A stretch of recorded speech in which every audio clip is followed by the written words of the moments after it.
over to, hey, show us your passport. And it's like, I can't do that. Or the Taliban guy standing right over there is going to follow me home, and that's going to be it. And then there's video this morning of apparently an Afghan girl at the airport, and there she is right there. Those are the images. She is pleading with the Americans, please let me into the airport. Please get me out of this hellhole. Your heart breaks for these people.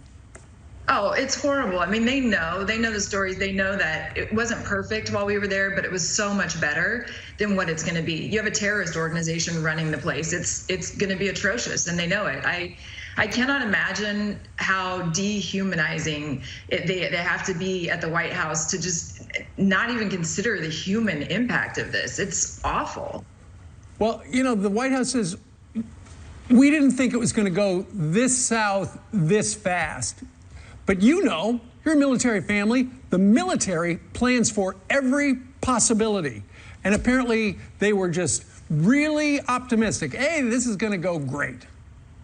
Yeah, I don't think that Biden's had a track record of doing well when it comes to the world, the business of the world impact and military and all of that. He has obviously no experience. He's a career politician, which don't even get me started, right? That's a whole other reason why we shouldn't have career politicians. They have no life experience and take things like this so casually that turn out catastrophic.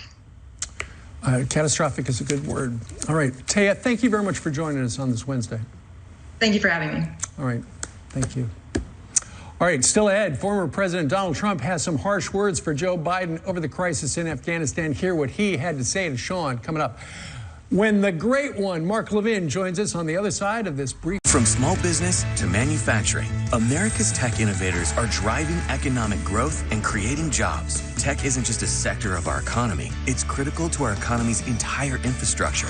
But some Washington politicians support policies that will cause America's most innovative companies to fall behind. These overreaching bills will strengthen our adversaries at a time when we're engaged in high-stakes competition. Who will lead the future, America or someone else? We must protect our competitive edge. You've done a lot of this, and plenty of this. It's time for something like this. Now get a $20 Best Western gift card every night you stay. Take the leap. Book now at bestwestern.com.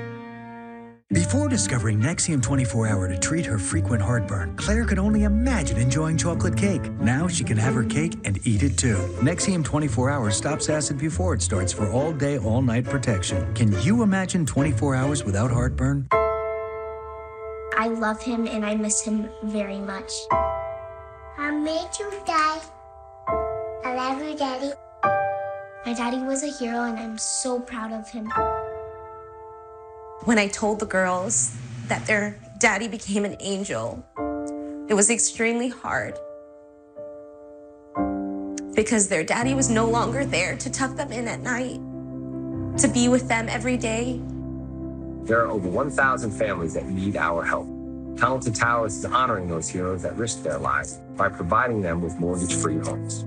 It means so much to me as a law enforcement officer who was affected by a tragic loss of my husband, to know that if there is a loss in the future, the Tunnel to Towers will provide support for those families. They're not alone. I'd like to ask you to contribute $11 a month to support their efforts. Please visit tunneltotowers.org. At this stage of my life, to be able to be here as a part of New Day USA, everything that we do is centered around how can we help that veteran? How can we help that veteran family?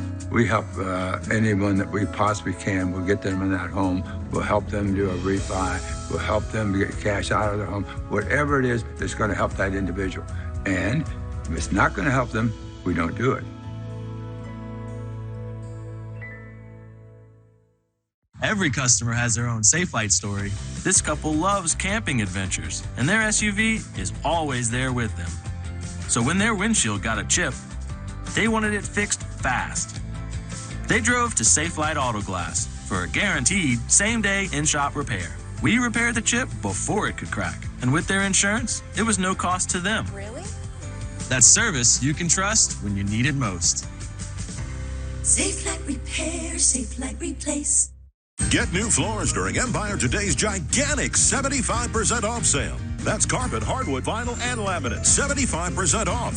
Empire makes getting beautiful new floors easy. See samples in your home, get a free estimate, and have your floors professionally installed. Update your floors with Empire and get 75% off carpet, hardwood, vinyl, and laminate. Schedule now. 800-588-2300 Empire. Today, there's no feeling like it. When you've prepped the gear, done the research, found the spots, nailed the presentation, and now there's only one thing left to do. Keep fishing. So gear up with all the best fishing gear. Only at Bass Pro Shops and Cabela's. Shop in-store or online. I don't think in all of the years our country has ever been so humiliated. I don't know, would you call it a military defeat or a psychological defeat? Looked at that big monster cargo plane yesterday with people playing from 2,000 feet up in the air. That blows the helicopters in Vietnam away. That's not even a contest. This has been the most humiliating period of time I've ever seen. And as expected, it's getting worse because there's a report now of 17 people getting trampled in the airport. We have not gotten video of that yet. Former President Donald Trump last night slamming his predecessors' handling of the ongoing crisis in Afghanistan. This comes as President Biden cuts his Camp David trip short, one day short, to return to the White House and spoke with UK's Prime Minister Boris Johnson, his first known call to a world leader since the Taliban took control over the weekend. With reaction to these developing stories, author of American Marxism, #1 book all around the world, and the host of Life, Liberty, and Levin, Mark Levin. Mark, good morning to you. Good morning. Good morning, Steve. You know, people who've been watching Afghanistan for a while saw this coming, and people thought, you know, he can't possibly go through with it. He did, and now it's absolute chaos. There are tens of thousands of people who need to get out of Afghanistan, and right now they can't. You know, Steve, let me take a little different position on this than I think most people are. Number one, 2,500 non-combat troops, backed up potentially by 1,000 combat troops, 6,000 to 7,000 NATO troops, and we had neutralized Afghanistan. Mm-hmm. We had neutralized Afghanistan. I was at the Reagan Library last week, and we had 1,500 people. So at 2,500 people, a massive country with awful terrain. We had an impenetrable air base in northern Afghanistan, and we had neutralized it. So people say 20-year war. What are they talking about, 20-year war? Do we have a 70-year war in North Korea and South Korea? The whole goal wasn't just to take out Osama bin Laden. It was to make sure Afghanistan couldn't be used to attack us again. Right. Taking out bin Laden, of course, was a priority. But he would be replaced by another and another and another. So the whole goal there was to keep our intelligence there, to keep the fighting there. And then I hear the Afghan troops won't fight. They lost 69,000 men. That's more than we lost in Vietnam or Korea. They were fighting, except in the middle of the night when we left our airbase. Why in the hell would we pull the military out before the civilians out? Right. We left our airbase. They had no air cover. We trained them to fight like we fight with air cover. We pulled out our federal contractors, which meant even their Air Force and their helicopters couldn't be maintained anymore. They were going to lose parts. Of course, they have a corrupt government. We know that. Most of these places we go do have corrupt governments. So I'm thinking to myself, if we could rewind the clock and have 2,500 non-combatants and backed up by 6,000 or 7,000 NATO troops and have our base back, and with all this horrific activity that's going on in Afghanistan, would we do it? We sure as hell would do it. That's number one. Number two, our southern border is still wide open.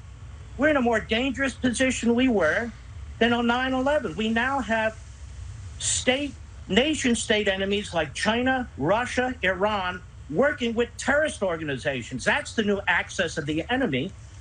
This is prior to 9/11. We didn't even have that. We have that now.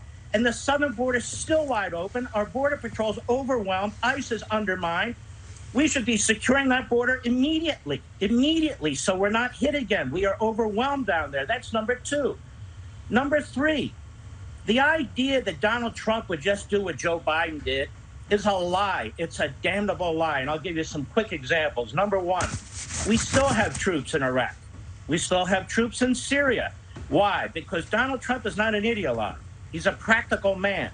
He's a principled man. And he decided, I'll take most of the troops out of Iraq, but I can't take all of them. I'll take most of the troops out of Syria, but I can't take all of them. And he didn't.